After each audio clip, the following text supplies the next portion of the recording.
Sa isang tahimik na bayan sa Mindanao, isang trahedya ang yumanig sa puso ng maraming Pilipino, isang pangyayaring humati sa opinyon ng sambayanan, at hanggang ngayon ay patuloy pa rin kine-question sa social media at mga balita.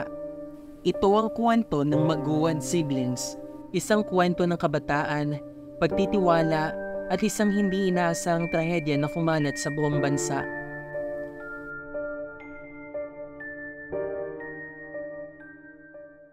December 2021, isang panahon ng kasiyahan at paghahanda para sa Kapaskuhan. Ngunit sa bayan ng Emlang, Cotabato, isang malagim na insidente ang gumulat sa publiko. Ang Maguwad siblings ay kilalang masipag, matalino at masunurin sa kanilang mga magulang. Ang kuya ay isang student athlete, habang ang kanyang kapatid na babae ay kilala bilang aktibo sa paaralan at may magandang pangarap sa buhay. Simple ang kanilang pamumuhay, ngunit puno ito ng pagmamahalan. Gaya ng maraming kabataan, pangarap lang nila ay makatapos ng pag-aaral at makatulong sa pamilya. Noong mga panahong iyon, tinanggap ng pamilya Maguwad ang isang dalagita sa kanilang tahanan.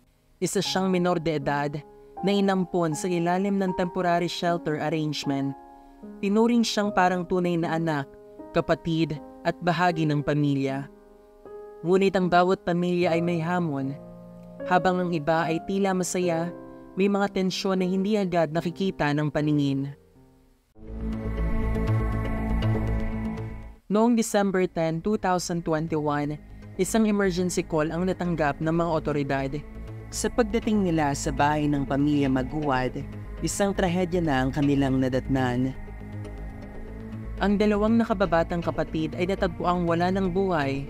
Sa gitna ng gulo, isa lang ang natagpuang ligtas, ang batang itinuring nilang bagong kapatid. Siya rin ang siyang tumawag sa mga kapitbahay para humingi ng tulong. Ayon sa kanya, may mga armadong lalaki raw na pumasok sa bahay at gumawa ng hindi magandang bagay sa kanyang mga kuya at ate. Ang insidente ay agad na naging laman ng balita at social media. Mabilis na kumalat ang mga haka-haka.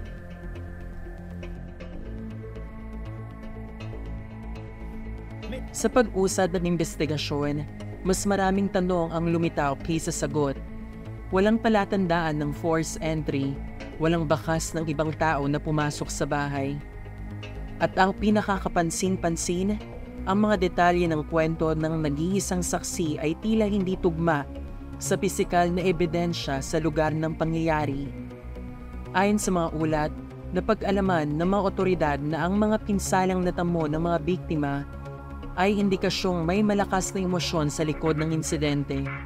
Isang bagay na hindi karaniwang ginagawa ng mga di kilalang salarin.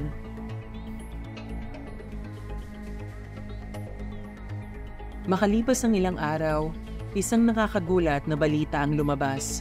Ang pangunahing suspect ay hindi isang estranghero. Ayon sa mga otoridad, ang mismong batang babae na itinuring nilang kapatid ang itinuturong responsable. Dahil siya ay minor de edad, hindi pinangalanan ng mga otoridad at pinangalagaan ang kanyang pagkakakilanlan. Siya ay inilagay sa kustodiya ng mga ahensyang nangangasiwa sa kabataan. Umani ng samot-saring reaksyon sa publiko ang revelasyon. Marami ang nagulat, nalungkot at nagtaka. Paano nangyari ito sa loob ng isang tahanan na puno ng pagmamahalan? Ang alam ko po, matangkad na lalaki. Pero Bagamat hindi inilabas ang buong detalye ng kaso, may ilang ulat na lumabas mula sa nakabasa sa journal ng isa sa mga biktima. Ayon sa kanila, may tensyon sa loob ng bahay at tila may mga di pagkakaunawaan sa pagitan ng magkakapatid at ng bagong kasamang dalagita.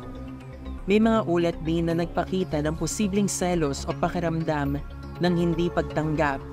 Ngunit ang mga ito ay pawang mga haka-haka pa lamang at wala pang kumpirmasyon mula sa mga otoridad. Ang kaso ay naging sensitibo dahil sa edad ng sangkot at dahil sa emosyonal na bigat ng pangyayari.